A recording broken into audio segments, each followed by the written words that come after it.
Audio CD number 3.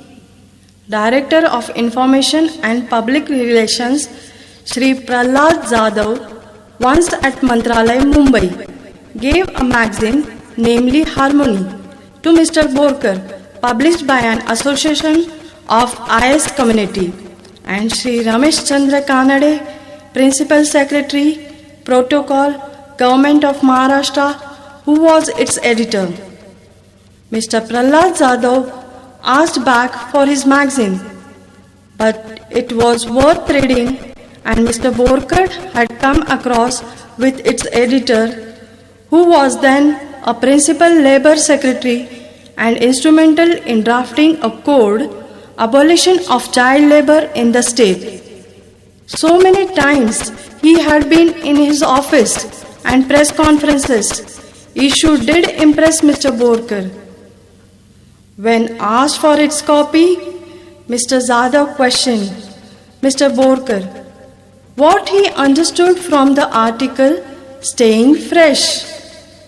"Oh," said Mr. Jadhav, as he was fully satisfied by Mr. Borkar's answer. The same day, Mr. Borkar had a meeting with Labour Commissioner Shri B.D. Sanap at Labour Commissionerate, Tardev, Mumbai. Mr. Sanap questioned Mr. Borkar from where he got the copy of the magazine. Mr. Borkar narrated the whole episode happened with Mr. Jadhav at Mantralay. And Mr. Sanap, so pleased with his enumerated words that he asked him to repeat it. And Mr. Sanap exclaimed Mr. Borkar by saying he had gone through the very article, but not with the way of yours. Japan Ka Sagar was one of the subject of motivation talk of journalist Mr. Sharad Borkar, which was appreciated by Shri MP Zahil, Superintendent Engineer, Central Public Works Department, Shri S.A. Kalkutti, Superintendent Engineer, MIDC, Shri V.V. Katalkar, Deputy Director of Industrial Safety and Health, and Shri P.S. Karmase, Labour Enforcement Officer, Central, held at Hotel Ritz, Pune. Such kind of motivation talks of Mr. Borkar has been held in central and state government offices, including industries of repute, Tata, Birla, Mahindra and Mahindra, Exide Batteries, and in organizations such as NIRI, MIDC, Central and Western Railway, Tata Power, and in Bombay Port Trust, Mumbai. Following is the Hindi version of his motivation talk, Japan Ka Sagar.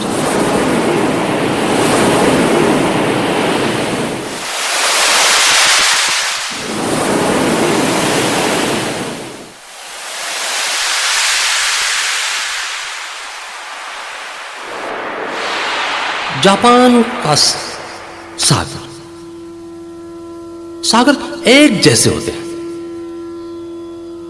लेकिन सागर के किनारे में अनेक उपलब्धियां अलग अलग होती है। जापान सागर के किनारों पे मछलियों का मिलना बड़ा मुश्किल था। जापान के वो किनारों में मछलियां आना एक दुर्लभ बात थी। इसलिए मछुआरों ने काफी तादाद में मछली पकड़ने के लिए आगे और समुद्र में आगे जाने की अपनी ताकत लगाई। जो व्यक्ति अंदर कोसों दूर जाने के बाद मछलियां लेके आता था, तो परिणाम विरुद्ध दिशा से उसके नजर में आते थे। मछलियां अधिक तादाद में होने के बावजूद भी मछली का बेचा हुआ दाम उसको भारी कमी मात्रा में मिलता था। प्रश्न यह था कि समुद्र किनारों के पास में मिली हुई मछली यहां टेस्टी होती थी और अंदर दूर तक जाकर लाई हुई मछली में उसका टेस्ट विपरीत दिखाई देता। इस कल्पना को किस तरह से सुलझाया जाए, ये सारे मछुआरे कम्युनिटी ने एक सभा ले ली और मछुआरे लोग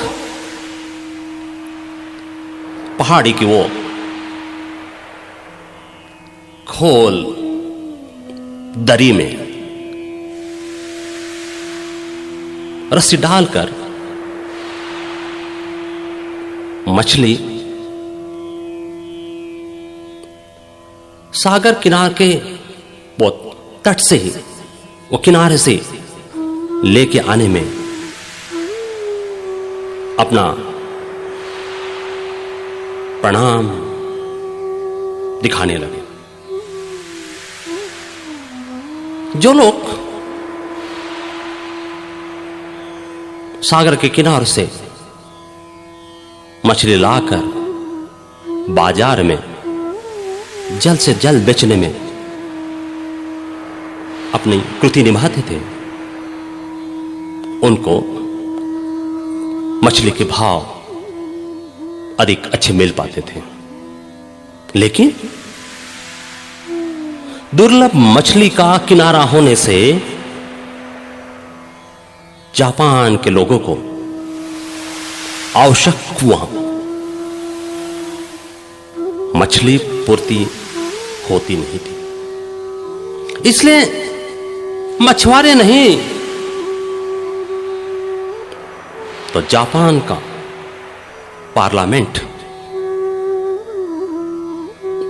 मछली किस तरह से मिली जाए, हमारे तटों पे मछली किस तरह से निर्माण की जाए, इसमें लग गए। पहली बात, बोट नैया ये छोटी होने की वजह से उसे बड़े मायनों में मछली ले आए, इसलिए बड़ी से बड़ी बोट बनाना सागर के किनारों पे एक कारखाना शुरू हो गया। ये पानी में का जहाज, ये बोट, ये नैया जब समुद्र में अंदर जाती थी तो निश्चित रूप से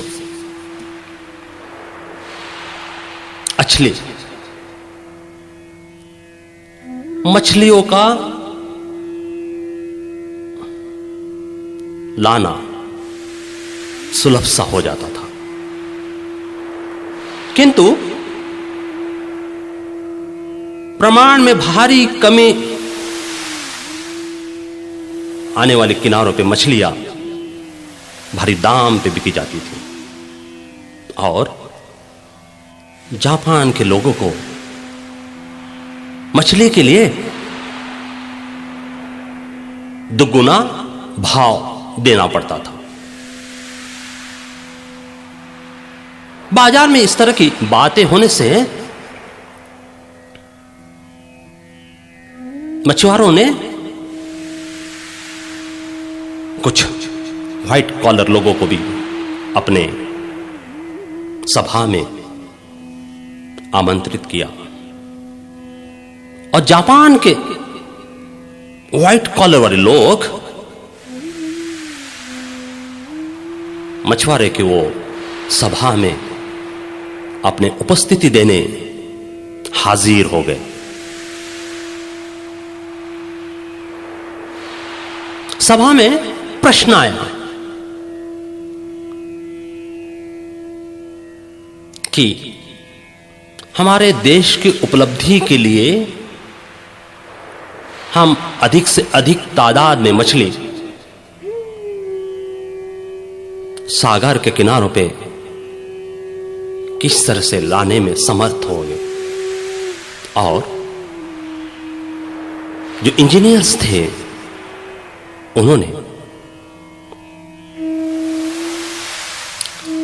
वही नैया में, वही बोट में, वही पानी के जहाज को एक अलग रूप दे के वो नैया फास्ट कैसे जाएगी और वापस जल्द से जल्द कैसे आएगी, इसके प्रमाण प्रथम कागज पे उतारे। वो जापान का तट था। जापान कितना अपनी मायने रखता है ये बताना मेरे लिए उचित नहीं होगा। अरे देश, जिस देश को तोड़ डाला, खत्म कर दिया, वो जापान अपने ताकत पे कैसा खड़ा होगा, यह प्रश्न हर एक के दिलो दिमाग में प्रथम आना चाहिए। इसलिए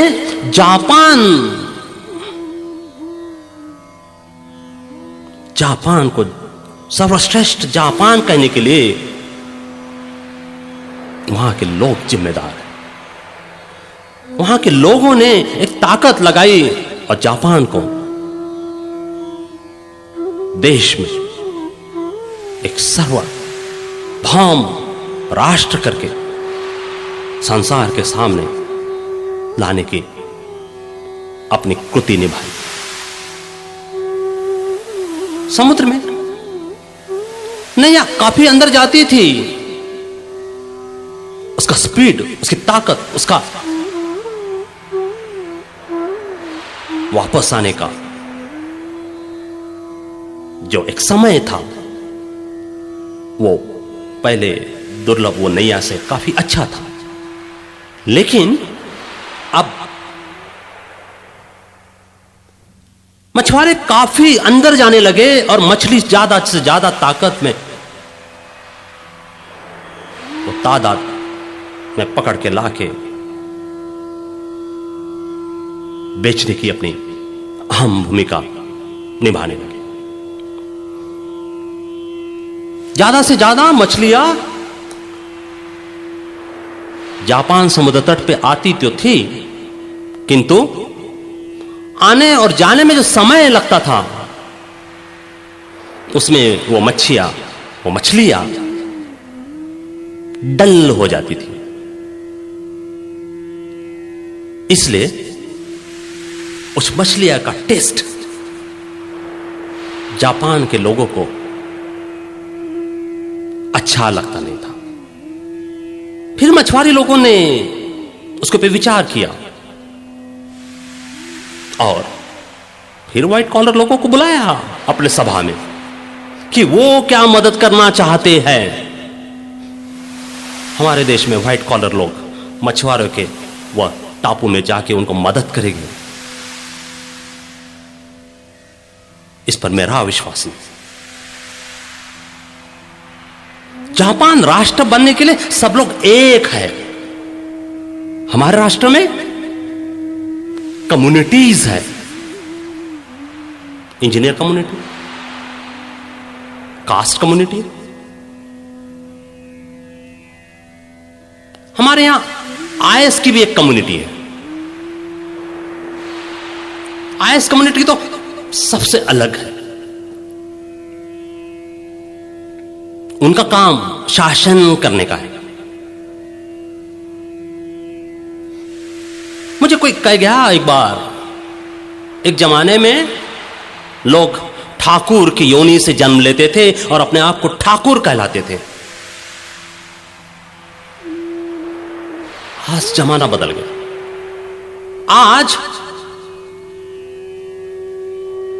आईएएस यह कम्युनिटी हो गई।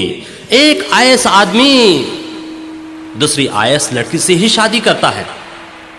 एक डॉक्टर, एक इंजीनियर दूसरी अपनी साथी ढूंढने के लिए डॉक्टर या इंजीनियर ही ढूंढता है। लेकिन डॉक्टर इंजीनियर में उसकी प्रतिमा अलग दिखाई देती है। एक डॉक्टर को दूसरी डॉक्टर साथी मिलने से वहां अपने डिस्पेंसरी, अपना दवाखाना बराबर चला सकते हैं। दोनों को एक में की जानकारी है, एक दूसरे को जानते हैं। इंजीनियर आदमी जब एक इंजीनियर साथी से शादी करता है, उसके होने वाली साथी जब इंजीनियर होती है, दोनों में एक विचार, कल्पना, नई टेक्निसी, नई कल्पना एक रूप हो जाती है और वो नए से नए प्रमाण निकालने में अपनी आम भूमिका कर सकते हैं। लेकिन आईएएस में इससे विपरीत है। आईएएस में हमारे महाराष्ट्र में तो जितने लोगों ने आईएएस लड़की से शादी किया, दोनों के संबंध काफी दूर तक नहीं चले। मैं नाम लेना नहीं चाहूंगा, लेकिन 100% आईएएस आदमी और उसकी जोड़ी, दोनों में घमंड की एक भावना निर्माण हुई और दोनों में विपरीत विचार होने की वजह से या दोनों में घमंड होने की वजह से वे अपनी जिंदगी साथ निभा नहीं सके। आईएएस कम्युनिटी हमारे यहां शासन करने आई है। वो चाहती है समाज को कुछ ना मिले, मुझे मिले।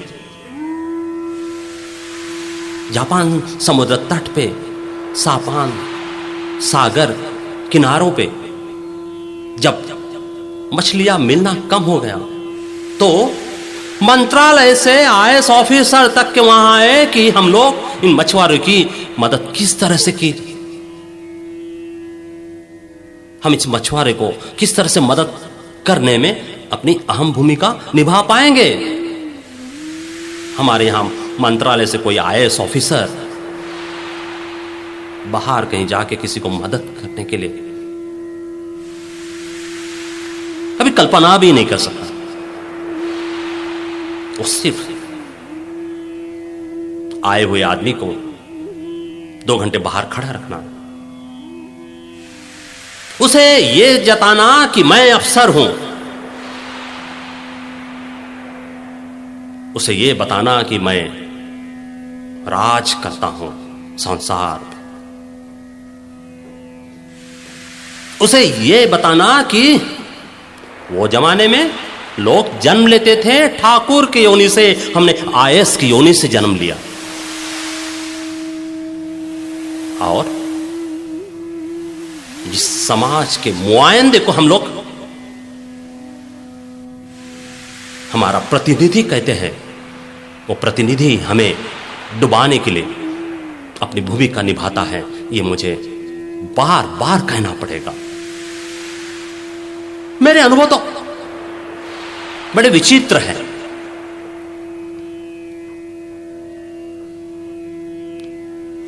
गवर्नमेंट से 60 साल की नौकरी करने के बाद 5 साल मुझे एक्सटेंशन कैसा मिलेगा, या फिर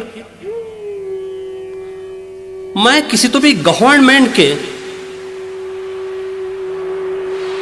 एक आध कमेटी पे किस तरह से पहुंच पाऊंगा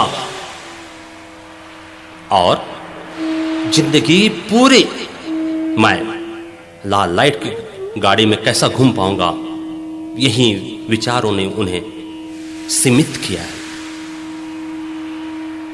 अब देखिए ह्यूमन राइट्स कमीशन। अब देखिए पुणे में गवर्नमेंट ऑफ महाराष्ट्र से चलने वाला वहां कॉलेज। अब देखिए अलग अलग तरह के जितने भी राज्य सरकार की कमेटियां हैं, उस पर आईएएस लोगों ने अपना हाथ कैसे मारा है। रिटायरमेंट के बाद भी ये चाहते हैं कि हम सत्ता में बने रहें, जिंदगी भर सत्ता में रहने के बाद कुछ नहीं कर पाए। ये बताना चाहते कि 5 साल हमको और मिल जाए तो हम क्या से क्या कर बच सकता है। जो आदमी अपने पूरे सर्विस में कुछ नहीं कर पाए, वो 5 साल में क्या कर पाएंगे, यह प्रश्न। जापान समुद्र तट, जापान किनारा, जापान का सागर किनारा पे सब लोग एकजुट हो गए और उन्होंने कल्पना दी कि हम लोग ऐसा यदि करें तो हमारी मुश्किलें हल हो जाए। इसलिए मछुआरों ने बताया कि भाई हम लोग इससे और मोटी पावरफुल एक टैंक बैठने वाली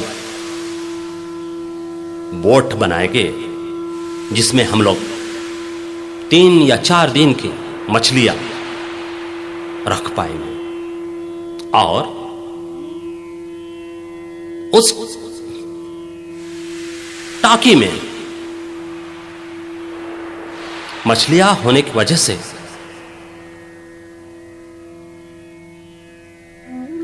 जापान समुद्र तट तक, जापान किनारों तक आने के लिए जो समय लगता है हमें, उसमें वो मछलियां तंदुरुस्त रही और जापान के लोगों के लिए उसका टेस्ट अच्छा होगा, यह साबित हो पाएगा। हमारे हिंदुस्तान में तो उससे अलग बात है। हमारे यहां तो सामिश और निरामिश, वेजिटेरियन नॉन वेजिटेरियन, ब्राह्मण लोग हमारे यहां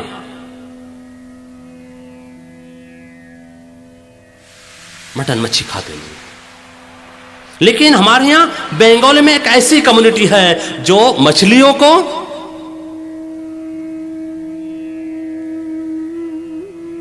जौल फल बोलते हैं। उनके लिए मछली वेजिटेरियन है। मेरे नाम से संबंधित, मेरे नाम बोरकर होने की वजह से गोवा में पूरी गांव से आने वाले जितने भी बोरकर कम्युनिटी है, ये ब्राह्मण कम्युनिटी अधिकतर मांस और मच्छी खाते हैं। समाज में नाम उनका बोरकर है, समाज में वे ब्राह्मण हैं, लेकिन जिस दिन उनके यहां पूजा हो, जिन उनके यहां भगवान की आरती हो, जो दिन जो समय उन्होंने भगवान के लिए दिया रखा है, उस दिन वो मांस और मच्छी को हाथ नहीं लगाते हैं। कोकण के पट्टी पे हर रोज खाने में मछली होना या फिर उनका खाना बराबर नहीं हो सकता। समुद्र तट जापान पे यही कल्पना लोगों के दिलो दिमाग में आई होगी और उन्हें लगा होगा कि हम लोग यदि मछलियां अधिक प्रमाण में यदि पकड़ नहीं पाए समुद्र से, तो हम लोग हमारा भोजन कैसा कर पाएंगे। इसलिए नैयाओं में बड़े से बड़े टैंक रखना शुरू हो गया और नैया डूबना नहीं चाहिए करके प्राइवेट फैक्ट्री चलाने वाले इंजीनियर्स ने उन्हें बैलेंस बराबर हो करके टेक्निकल नॉलेज दिया। मछुआरे की तरफ से आई हुई कल्पना को समाज ने जीता जागता अस्तित्व बनाने की मदद की और जापान के समुद्र किनारों से जब वो नैया, वो बोट, वो पानी का जहाज निकलता था तो उसे 8 और 10 दिन वापस आने में लगने लगे। बाजार में मछलियां तो उपलब्ध हो गई, लेकिन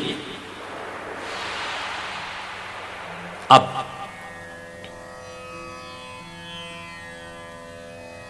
समुद्र तट पे मिली हुई मछली और दूर दराज में जाकर लाई हुई मछलियों के लिए अलग अलग भाव लोग देने में लगे।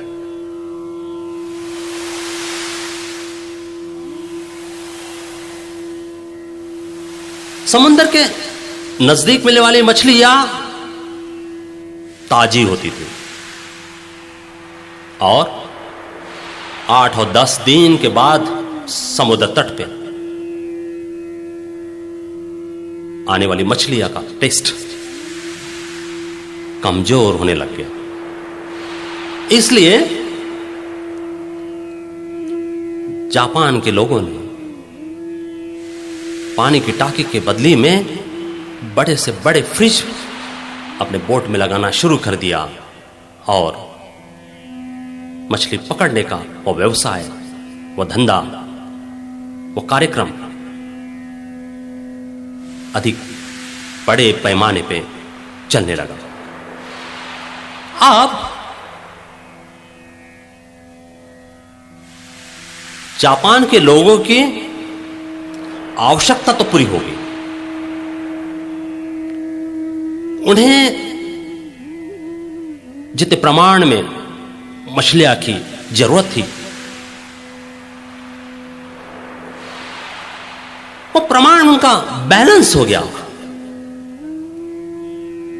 आवश्यकता उनकी पूर्ति हो गई। मछलियां बाजार में उपलब्ध हो गई, किंतु मछलियों का टेस्ट उन्हें पहले भांति अच्छा दिखाई नहीं देता था। उनके विचारों में कहीं एक अटकन सी थी कि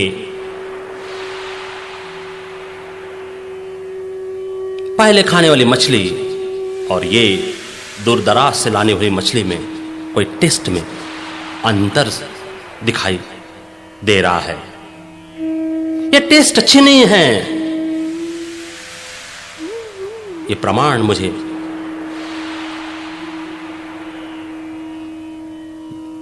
निश्चित रूप से मालूम है। फिर मैं बाजार में जाके ताजी मछली कम लाऊंगा, लेकिन उसका टेस्ट मुझे भाएगा। इस विचारों पे एक नई स्पर्धा शुरू होना जापान देश में शुरू हो गई। फिर बैलेंस इम्बैलेंस होने लग गया, इक्विलिब्रियम, आवक जावक।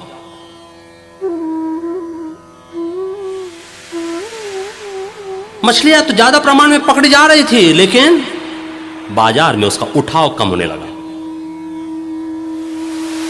मछुआरों ने फिर एक सभा बुलाई।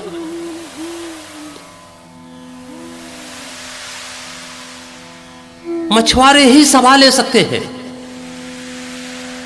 हमारे हिंदुस्तान में मछुआरे यदि सभा ले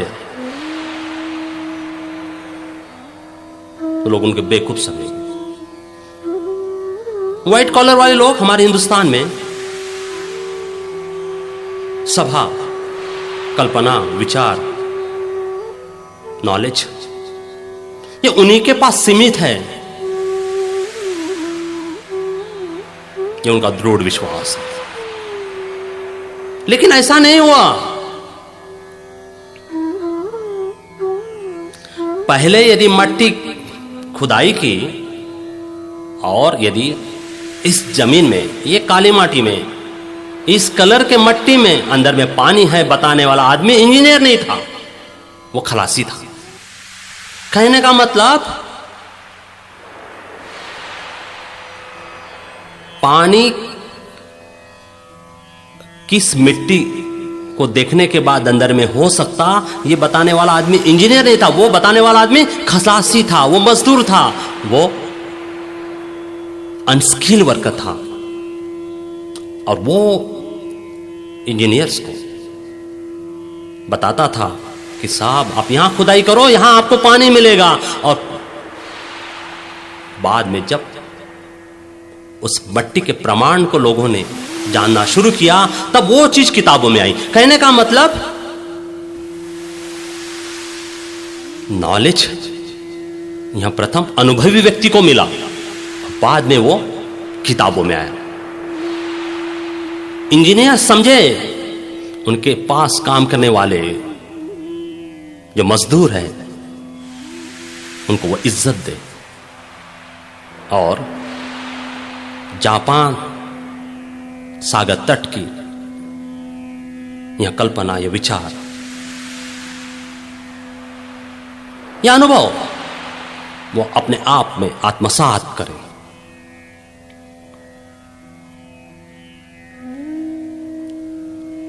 समुद्र तट पे, सागर तट पे जब एक सभा बुलाई गई तो प्रथम उस नैया को बड़ा करने का काम हाथ में लिया गया, बाद में उसके टाके डाली गई, बाद में उसमें फ्रीज लगाई गई। उसके बावजूद भी जापान लोगों की इच्छा पूर्ति होना असंभव होने लगा। फिर इसमें क्या किया जाए, इस विचार पे जापान पूरा राष्ट्र एक रूप हो गया और मछुआरों ने अपनी कल्पना दी और उन्होंने कहा कि हमारे पास इतनी बड़ी बड़ी टाकियां हैं, इसमें हम लोग मछलियां पकड़ के लाते हैं, हम ये क्यों ना करें कि जैसी परिस्थिति सागर में होती है और मछलियां सागर में तैरती है, घूमती है, फिरती है, उसी तरह की एक छोटा सागर हम लोग इस टंकी में बनाने का प्रयत्न करके देखें। पहले तो बात के लिए किसी ने माना नहीं, क्योंकि पहले ऐसा कभी हुआ नहीं। लेकिन किसी एक कंपनी ने इस मछुआरे का अपना अनुभव अपने आप में उतार के उस पोर्ट में मच्छियों के साथ में एक शार्प मासा डाल दिया।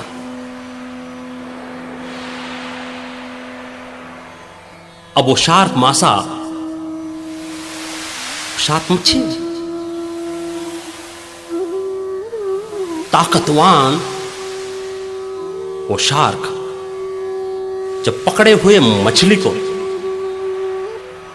सहज रूप से वो टाके में होने की वजह से खाने लग गया और किनारों पे आते आते वो शार्क कुछ प्रमाण में मछलियां खा डाल देता। कहने का मतलब सारी बातें सिद्ध हो गई।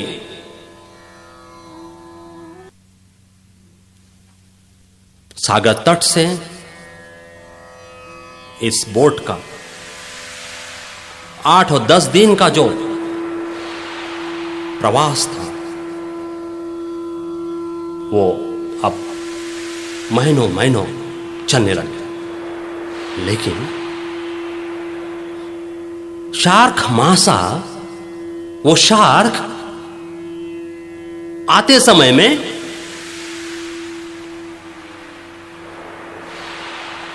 आधे से अधिक मछलियां खा जाता था, लेकिन बची हुई मछलियां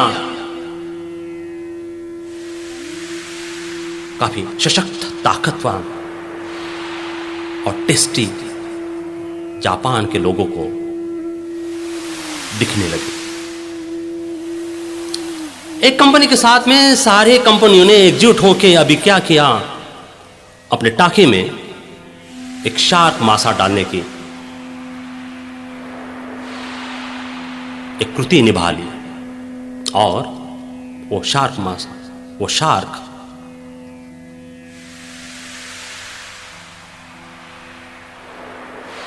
टाकी में से, टैंक में से लाई हुई मछली का प्रमाण कम कर देता था, लेकिन बची हुई मछलियां सशक्त, ताकतवान, टेस्टी होती थी। इसलिए सब कंपनियों ने सोच लिया कि अभी हमें शार्क मासा हमारे टंकी में डालना ही होगा। अब इक्विलिब्रियम, आना और जाना, मछलियां ज्यादा प्रमाण में पकड़ के लाने में, मछलियां ज्यादा प्रमाण में पकड़ के लाने में अहम भूमिका होने लगी और उसको चाहिए वो दाम उस मंडी में मिलना शुरू हो गया। मछुआरे लोग खुश कि उन्हें अपनी मेहनत का पैसा मिल जाता है और लेने वाले भी खुश क्योंकि उनको ताजी मछलियां जो उपलब्ध हो रही है। अब यदि कोई नैया, यदि कोई बोट, यदि कोई पानी में चलने वाला जहाज यदि महीना भी लगा दे वापस आने में, तो भी कोई फर्क नहीं पड़ता था, क्योंकि समुद्र में, वो सागर में जो उपलब्धियां थी, वो उपलब्धियां वो टाकी में आने लगी। मछलियां के साथ में शार्क भी अपना अस्तित्व रखने लगा। लोगों को ध्यान में आए कि शार्क मासा से बची हुई मछलियां कैसे बच पाई होगी, और ये बची भी है, यदि जिंदी भी रही तो कितनी टेस्टी, सशक्त है। इनमें का डलनेस निकल गया है और इन मछलियों का टेस्ट भी ताजे मछली समान है।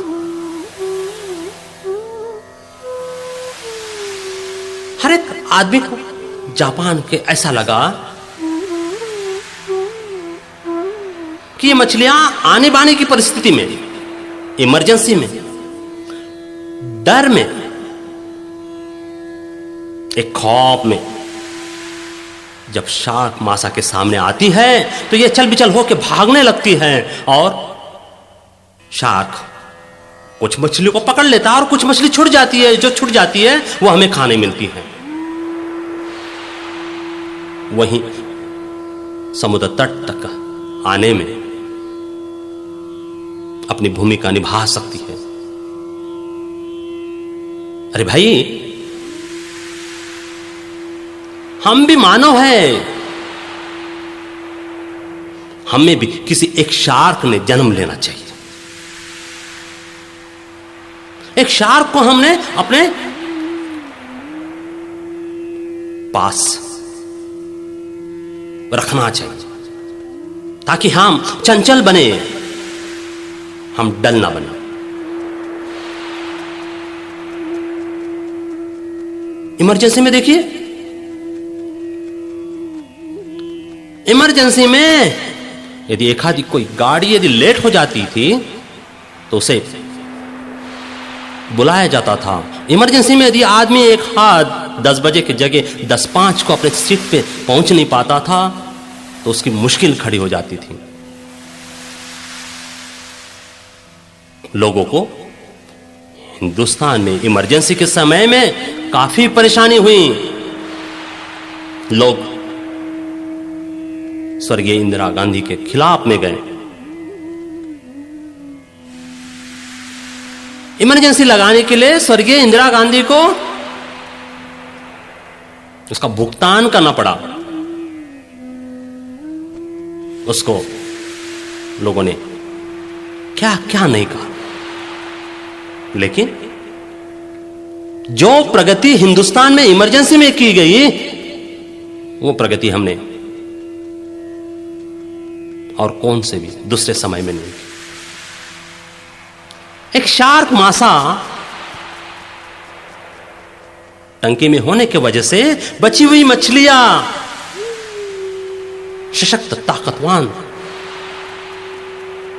हमेशा अपने मौत से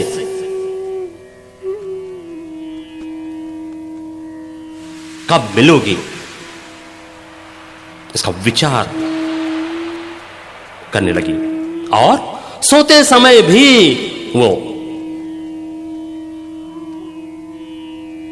अपना अस्तित्व कायम करने के लिए जागती रहती थी। हमारे यहां आईएएस कम्युनिटी है, हमारे यहां गवर्नमेंट ऑफिसर्स हैं, ऊंचे ऊंचे औहदे पे बैठे हुए लोग अपने आप को सशक्त राजे समझते हैं। वो राजे गए, ये राजे अब निर्माण हुए। वो राजे जिनके पास स्वयं राज्य था,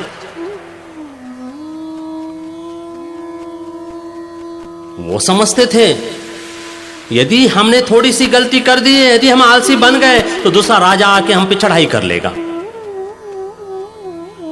आज के हिंदुस्तान के डेमोक्रेसी में जो भी बड़े बड़े औहदे पे राजे हैं, उनको मालूम है हमारी प्रजा हमसे हमारी सीट छीन नहीं ले सकती। हमारी प्रजा हम पे चढ़ाई नहीं कर सकती क्योंकि हमारे पास तो पुलिस है, हमारे पास मिलिट्री है। जब भी वो चढ़ाई करने हमारे बंगले पे हमारे पास आएंगे, हम हमारी सिक्योरिटी बढ़ा देंगे। इसलिए हिंदुस्तान के अधिकतर बड़े औहदे वाले लोग आलसी, सीमित विचारों पे अपने आप को रखने वाले आत्मसीमित व्यक्ति है। अरे इन आईएएस ऑफिसर को 24 साल में नौकरी देने के बाद कहां से पता चलेगा कि मंत्रालय में आने वाला आगंतुक बस में, धूप में, ट्रेन में किस परिस्थिति से निकल कर आया है और वो मेरे इस एसी चेंबर में मेरे से बात कर रहा है। वो मंत्रालय अफसर को मालूम ही नहीं तकलीफ क्या होती है, क्योंकि उसके पास एसी गाड़ी है। अरे भाई, इन आईएएस ऑफिसर को यदि 25 और 26 साल में और कॉलेज में पास होने के बाद डिग्री मिलते ही यदि आईएएस की नौकरी देना है तो कम से कम आईएएस पास होने के बाद इन्हें दूसरे देश के कोई होटल में काम करने के लिए भेजे, ताकि इनको मालूम पड़े कि बेइज्जती भी क्या चीज है। उन्हें तब मालूम पड़ेगा कि सामने वाला आदमी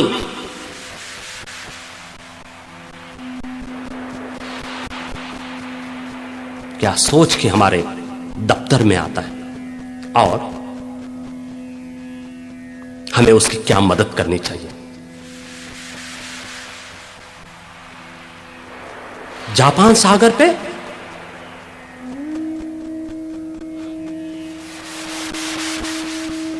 यही हुआ। जापान के उन लोगों को, वो सिटीजन को मालूम पड़ा कि जब तक आदमी परेशानी से गुजरेगा नहीं तब तक वो इंसान बन नहीं पाएगा। मछली की बात लो, सागर से उस तट पे आने वाली, उस किनारों पे आने वाली मछलियां जब जिंदगी भर उस शार्क मांस से बचने के लिए जुझती थी, भागती थी, वहां सशक्त अपना प्रणाम देती। उसका प्रमाण एक ताकतवान मछली का होता था और जापान के लोगों को वो ताजी है इसलिए टेस्ट भाता था। अरे भाई, 2 महीना वो मछलियां पकड़ने के बाद वो टैंक में रहती थी, लेकिन उसके साथ उसको शार्क को भी संभालना पड़ता था। हम ऐसा अपना व्यक्तिमत्व बनाएं कि किसी शार्क को अपने आप में शामिल करें और देखें फिर कि हम कैसे तंदुरुस्त और सशक्त बन सकते हैं। हमारे यहां दफ्तर में, स्कूलों में, मंत्रालय कामकाजों में आने वाले व्यक्ति को हम बोलते, हम कह देते हैं फलाना। अरे भाई, अपने आप में एक शार्क की उपलब्धि करिए और उसे, उसका काम उसी दिन करने में अपनी चेष्टा करिए। वो चेष्टा करिए कि इस आदमी को दोबारा मेरे दफ्तर में आने के लिए तकलीफ ना हो। वो चेष्टा कीजिए। यदि कोई आदमी मेरे दफ्तर में आके मुझे यदि गाली देता है तो मैं उस व्यक्ति की गाली भी सह लूंगा, क्योंकि वो आगंतुक है, वो अतिथि है। और वो शांत होने के बाद मुझे जो उत्तर देना है उसे मैं समझा के बताओ। आज के बाद आने वाला कोई भी आगंतुक कोई ऑफिस में आया तो अफसर ने एक चेष्टा निकालना चाहिए, एक चेष्टा निभानी चाहिए, एक व्यक्तित्व निभाना चाहिए, एक अपनी आप की अहम कृति करना चाहिए और गाली देने वाले व्यक्ति को पुलिस के हवाले न करते हुए स्वयं पुलिस होके उस परिस्थिति को संभालना चाहिए। अब देखिए, commissioner of police, commissioner of police के घर पे देखिए, कमिश्नर ऑफ पुलिस की गाड़ी में देखिए, उनके बॉडीगार्ड होते हैं। अरे भाई, जो आदमी हमारी रक्षा करने के लिए है, जो कमिश्नर ऑफ पुलिस हमारी रक्षा करने के लिए है, वो अपने लिए बॉडीगार्ड रखता है। आज तक मुझे बताइए कितने कमिश्नर ऑफ पुलिस का मर्डर हुआ है, कितने कमिश्नर ऑफ पुलिस अपने सीट पे मरे हैं? एक भी नहीं। अरे भाई, जिनका काम हमें रक्षा देना है, हमें सुरक्षित रखना है, वो अपने आप को सुरक्षित रखता है, पगार हमसे पाता है। हमारे पास भी एक कोई चार मासा होना चाहिए। यदि हमें जापान राष्ट्र के समान हिंदुस्तान को यदि आगे लाना है, समृद्ध करना है, इसका नाम रोशन करना है, तो हमारे यहां एक शार्क की जरूरत है। हम आज के बाद एक शार्क को अपने पास रख लेंगे, एक शार्क को हमारे अस्तित्व में शामिल करेंगे, एक शार्क को हम लोग हमारे हृदय में समा देंगे और हमारी कृति करेंगे। धन्यवाद।